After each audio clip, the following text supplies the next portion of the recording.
Fala galera, tudo bem com vocês? Aqui já volto de meio, vamos falar de Brasileirão. Agora vamos falar de Brasileirão de 1988, né? A gente tá pulando o 87, porque já explicamos o 87 há um tempo atrás, né?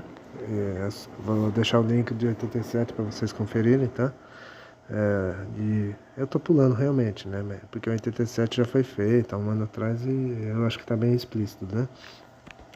Vamos falar de 88, o campeonato foi depois daquela bagunça toda, né, de 87, a CBF enfim criou um campeonato decente, né?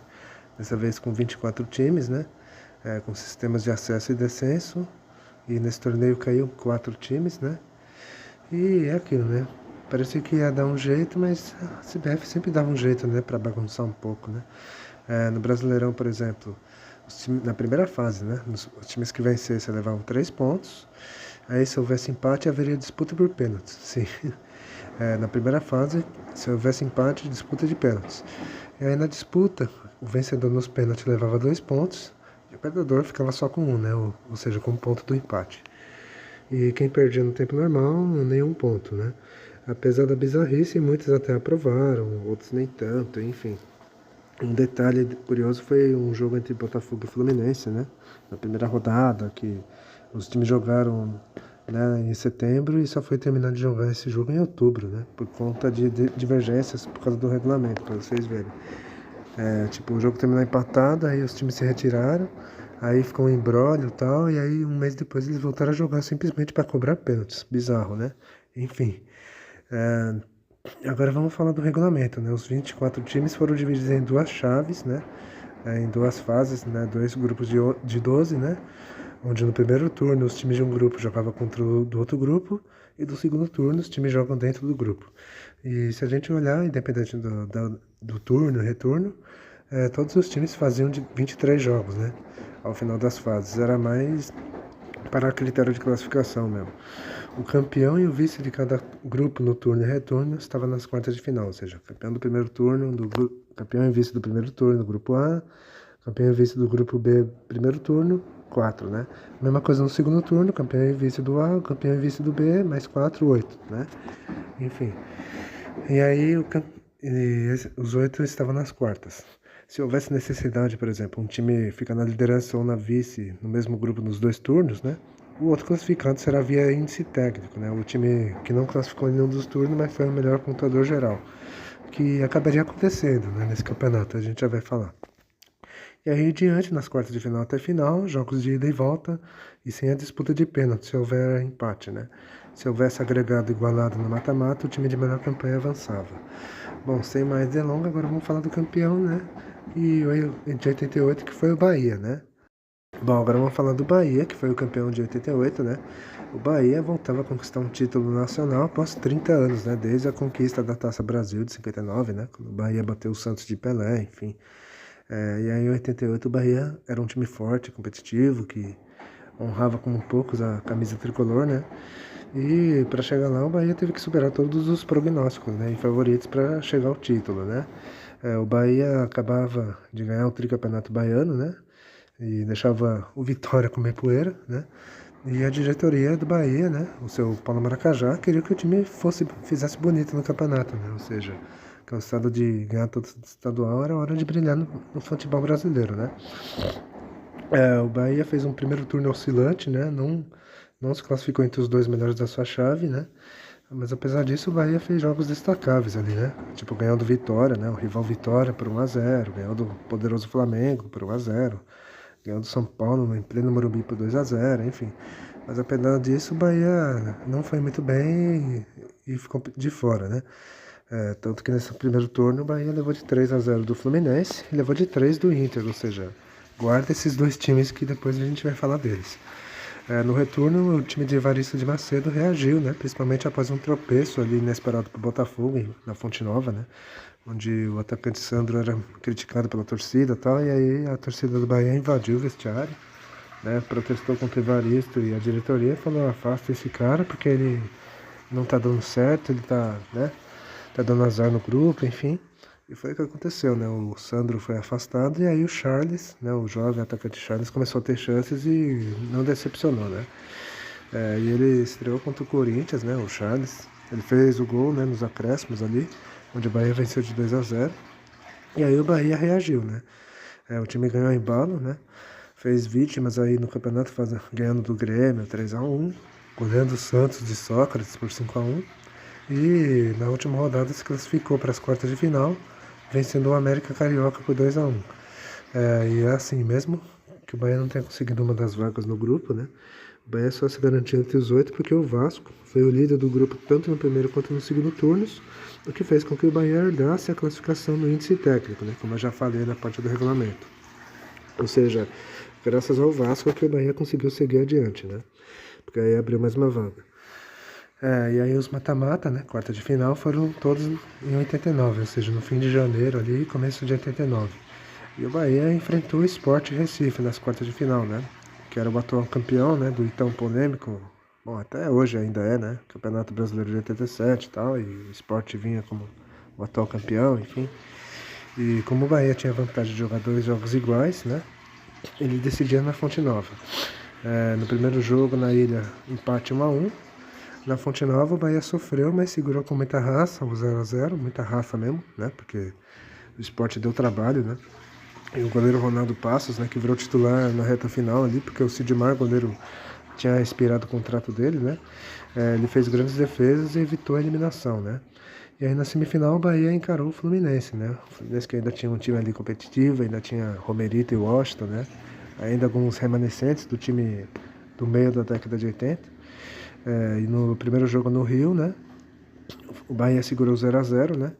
Ou seja, lá na primeira fase o Bahia levou de 3 do Fluminense, dessa vez o Bahia já estava mais embalado, né? Segurou 0-0 no Maracanã e deixou tudo para Salvador. E no dia do jogo histórico, né, foi 110 mil tricolores na Fonte Nova, né? Que recebia até ali o seu maior público do estádio, né? A Fonte Nova simplesmente balançava, né? O Fluminense ignorou esse clima hostil e foi com tudo para cima e saiu na frente com o Washington, né? Só que o Bahia se acalmou, né? Foi para cima e venceu de virada por 2-1 com gols de Bobô e Gil Sergipano, né? O Bahia poderia ter até goleado o Fluminense, né? Perdeu várias chances ali de fazer 3-1, 4-1, enfim. Mas o time abusou de perder chances, mas o que importa é que o tricolor conseguiu vencer. E assim depois, né? Depois disso, o Bahia era finalista e estava na final em busca do bicampeonato depois de 30 anos, né? E na final o adversário era o poderoso Inter, né? O Internacional de Porto Alegre, que tinha um timaço, né? Com nomes ali como Tafarel, Luiz Carlos Vinck, né? O Ponta Maurício, né? Que meses depois faria história no Botafogo, né? E o Nilson, né? Que era o artilheiro do campeonato. O Inter tinha total favoritismo, né? Que buscava o tetra, né? Já que o Inter tinha sido tri nos anos 70. E eles vinham embalados após uma virada época sobre o Grêmio, né? O rival Grêmio por 2-1, né? Naquele jogo famoso do Grenal do século e tal. E todos apostavam no Inter, né? E ainda mais porque o Inter decidia no Beira-Rio, ou seja, todo mundo acreditava que o Bahia não ia conseguir, né? E o primeiro jogo foi em Salvador, dessa vez com 90 mil pessoas, né? E o Bahia sofreu o que ocorreu contra o Fluminense, né? Saiu perdendo do Inter, só que venceu de virada. O Inter saiu na frente com o Leomir, só que ainda no primeiro tempo o Bahia empatou com o Bobô, né? Num cruzamento ali da direita, o Bobô testou e venceu o Tafarel. No segundo tempo o esquadrão foi pra cima, né? Porque precisava vencer. E de tanto insistir, o time virou pra 2-1, novamente com um craque daquele time, né? O Bobô. Ali num bate-rebate ali muito doido, tal, o camisa 8 chegou chutando o que vinha pela frente e venceu o Tafarel. E assim o Bahia largava na frente na decisão, né? E bastava só empatar, né, lá no Sul, para o título vir para Salvador. Para conquistar o título, o Bahia podia jogar pelo empate, né? Enquanto que o Inter tinha que ganhar no tempo normal e empatar na prorrogação para ser campeão brasileiro. E mesmo após ter vencido a ida, né, a imprensa gaúcha dizia que o Inter ia reverter esse campeão, porque desde que o Beira-Rio foi inaugurado, né, lá em 69, o Inter jamais havia perdido um título no gigante da Beira-Rio e tudo mais, né? E até então estava invicto mesmo o Inter, né? Antes do jogo, os gaúchos apelaram para mandinga, né? Para aquelas coisas que os baianos sabem fazer, né? Com pata de galinha, coisas de bicho, aquelas outras coisas para tentar intimidar o Bahia, né? Mas convenhamos, né? Essas coisas os baianos são mais experientes, né? De coisa de orixá, né? Aí o Beira-Rio lotado com 80 mil pessoas, o jogo foi tenso, foi pegado, né? O Inter teve algumas chances no primeiro tempo, só que o goleiro Ronaldo estava atento, né? Parou no goleiro Ronaldo. No segundo tempo o Inter tentou ainda, seguiu perdendo algumas chances e o Ronaldo salvava o Bahia. E o Bahia aos poucos começou a perceber que o Inter estava ficando mais nervoso, né? E aí o Bahia perdeu chances de matar o confronto nos contra-ataques, né? Com direito à bola na trave do Bobô, enfim. E assim o jogo persistiu 0 a 0 até o fim, e assim ao apito final o Bahia era campeão brasileiro de 88 contra tudo e todos, né? Convenhamos. Um título que carou os críticos, né? Que duvidavam não só do Bahia, mas do futebol nordestino, né? Mas ali provou que o futebol nordestino, né? Com muito talento, com muito trabalho, consegue, né, ir longe, né? E foi um título merecido, né? Um time que era talentoso, né? Um time cheio de garra, né? Onde boa parte do elenco do Bahia foi nascido na Bahia, né? E alguns formados no próprio tricolor, né? O que facilitou muito, né? E um título que até hoje a torcida do Bahia relembra com muito orgulho, né? E sempre que pode esfrega essas conquistas nacionais no rival Vitória, né? Que nunca ganhou um título brasileiro de elite, né? Bom, embora o Vitória tenha conquistado a Série B recentemente, né? Mas isso é muito pouco comparado com os feitos do Bahia, né? Enfim. E o time base do Bahia campeão de 88 era Ronaldo, né? Ronaldo Passos, Tarantini, João Marcelo Claudir, às vezes jogava o Neymar e Paulo Robson. Meio campo com Paulo Rodrigues, Gil e o Bobô. E no ataque, Zé Carlos, Charles e Marquinhos. E o seu Evaristo de Macedo era o técnico desse Bahia, desse forte time do Bahia. Agora vocês vão ficar com os gols do primeiro jogo e os minutos finais do jogo decisivo e a gente já volta para falar do resto. Roda aí. Acabou acontecendo. Aos 20 minutos, o Inter cobrou a falta rapidinho. Edu cruzou da linha de fundo e Leomir deu um carrinho para marcar.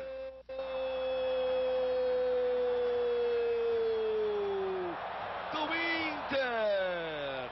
Na câmera invertida para Zé Carlos levantou na medida para Bobô cabecear com força e iluminar o caminho do Bahia em busca da vitória.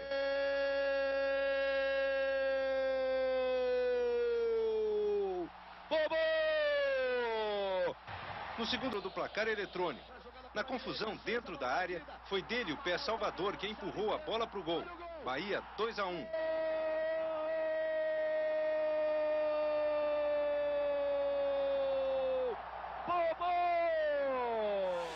Zé Carlos, 4 do Bahia contra 3 do Inter.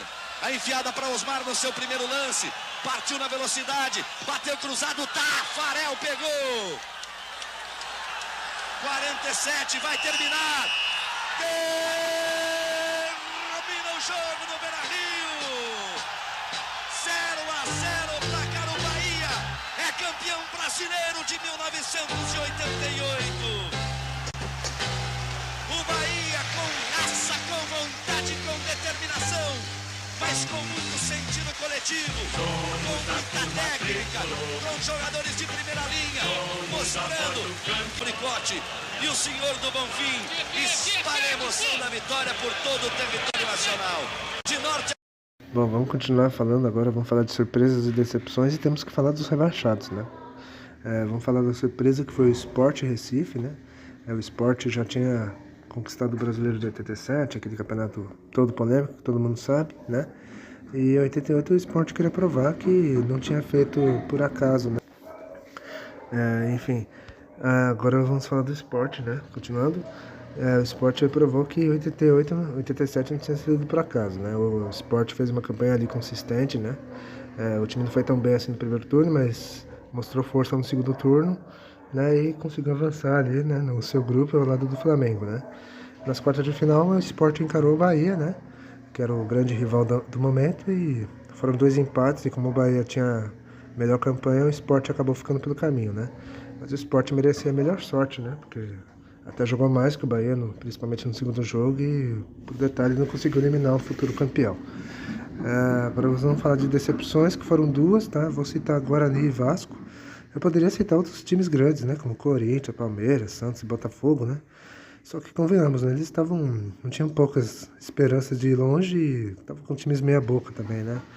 E tanto que provaram, né, que no campeonato não foram muito bem mesmo, né? Mas os outros 2 eram times que podiam chegar longe, mais longe até, e foram mal, né? Vou começar pelo Guarani, né, que era o atual campeão paulista, atual vice-campeão paulista, perdão. Chegava no Brasileiro como um dos favoritos, né? Pelo menos chegar às quartas de final, né? O Guarani tinha Neto, tinha Avair, né? Tal, Ricardo Rocha, enfim. E quem esperava o Guarani fazer bonito decepcionou, né? O time não brilhou, né? Viu seus craques irem jogar pela seleção, né? Tanto como a principal, como das Olimpíadas, né? Lá no Seul. E fora outros que saiu do time, né? Depois do Paulista. E o Guarani ficou longe do time que empolgou no Paulista, né? E o 15º lugar, no geral, ficou de bom tamanho pro Guarani, né? Quer dizer, o Guarani não chegou a ficar ameaçado de rebaixamento, mas fraquejou nos grupos, né? Na hora de se classificar. E agora chegamos no Vasco da Gama, né? Que vinha de um bicampeonato carioca, só que o Vasco tinha perdido o Romário, né? Pro futebol europeu, né? Lá pro PSV da Holanda. E apesar disso, o Vasco tinha um time poderoso, um time respeitável e era favorito, né? O Vascão confirmou sua grande fase, indo bem na primeira fase, sendo líder do seu grupo, tanto no primeiro quanto no segundo turnos, ou seja, o Vasco passeou na primeira fase e chegou nas quartas de final como grande favorito contra o Fluminense, né, que estava capengando, né. E em clássico, mas é aquilo, né, em clássico tudo se iguala, né, nem sempre o melhor time vence. E foi o que aconteceu, né, o Vasco decepcionou. Perdeu a ida por 1-0, na volta o Vasco até vence no tempo normal, e bastava empatar na prorrogação, mas aí o time da Colina decepciona e perde do Fluminense, né, na prorrogação, totalizando 3-2, né, no jogo, contando tempo normal e prorrogação. Foi uma eliminação triste, né, pro time do Almirante, né, que era um time empolgante, um time que jogava bonito, jogava o melhor futebol do campeonato, né, e tinha tudo, parecia que tinha tudo, né, para levar esse campeonato, mas o time fraquejou, né. Enfim, agora temos que falar dos times rebaixados nesse campeonato, né.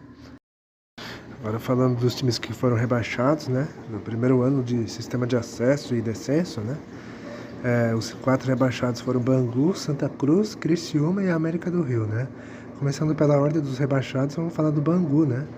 O Bangu já estava demonstrando suas fragilidades, né, no time, né, porque estava vendo várias coisas acontecendo, né, o Castor de Andrade, que sempre bancava o time, estava se afastando mais do clube, né, e já estava sendo procurado pela justiça por causa dos seus trambiques, né, os seus paranauê lá, né, jogo de bicho, aquela coisa toda, né, e isso parece ter refletido no campo, né. O Bangu até conseguiu alguns resultados interessantes no campeonato, chegou até a ficar no meio da tabela, né, na classificação geral, só que aí na reta final da primeira fase o time de Moça Bonita perdeu o rumo, e aí acabou rebaixado na última rodada, perdendo da Portuguesa, né, no Canindé. Agora chegamos no Santa Cruz, né, Santa Cruz tinha um time ali com remanescentes de 87 e tal, porém a Cobra Coral fracassou, né? O Santa, mesmo vencendo o Bahia na penúltima rodada, né, foi para a última tendo esperança de escapar, né, da segundona, só que acabou perdendo do Cruzeiro na última rodada no Mineirão e assim o time coral foi rebaixado. Já o Criciúma eu falei que foi o rei dos empates aqui no texto que eu escrevi, mas não foi bem assim não. Ele até empatou bastante e tal, mas perdeu mais do que empatou. Esse barulho que vocês estão ouvindo é da máquina, tá, gente? O Criciúma até ganhou alguns jogos nesses empates nos pênaltis, mas isso não foi o suficiente, né? O Tigre só ganhou um jogo apenas de 23, ou seja, ganhou do Atlético Mineiro em play no Mineirão, e a campanha do Criciúma foi horrível, né? O Criciúma acabou rebaixado com várias rodadas de antecedência e decepcionou a torcida carvoeira, né? E chegamos no América do Rio, né? O América que depois de brilhar em 86, né, sendo a sensação, chegando entre os 4, se recusou a jogar no campeonato de 87, né, por conta da polêmica com a União, né? O América protestou e tal e se retirou de jogar o campeonato, né? Mas aí a CBF, como compensação, né, vamos dizer assim, decidiu reacolocar o América, né, para jogar. Tipo, você não jogou esse, me desculpe, então vou jogar você em 88, ok? Ok. E parece que foi um castigo, né? O América decepcionou, ganhou só 2 jogos, né? E o Sangue Rubro perdeu muitos jogos, empatou muitos também, e ocasionou no rebaixamento prematuro, né?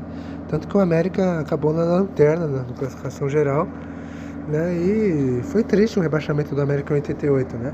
Porque 2 anos atrás, né, o América tinha feito bonito, né? Quase que chegou nas finais. E aliás, nesse campeonato, né, tanto o Bangu como o América foi a última vez de ambos, né, na elite do futebol brasileiro, né? Porque depois disso os dois nunca mais retornaram e até hoje permanece assim. E convenhamos, né, acho que dificilmente eles vão voltar, né? Quem viu, viu, quem não viu, talvez não verá mais, enfim. Bom, gente, espero que tenham gostado, dê um like, compartilhe o vídeo, comentem isso, tá? Espero que não tenha faltado nada, né? E é isso, eu vou ficando por aqui e até a próxima.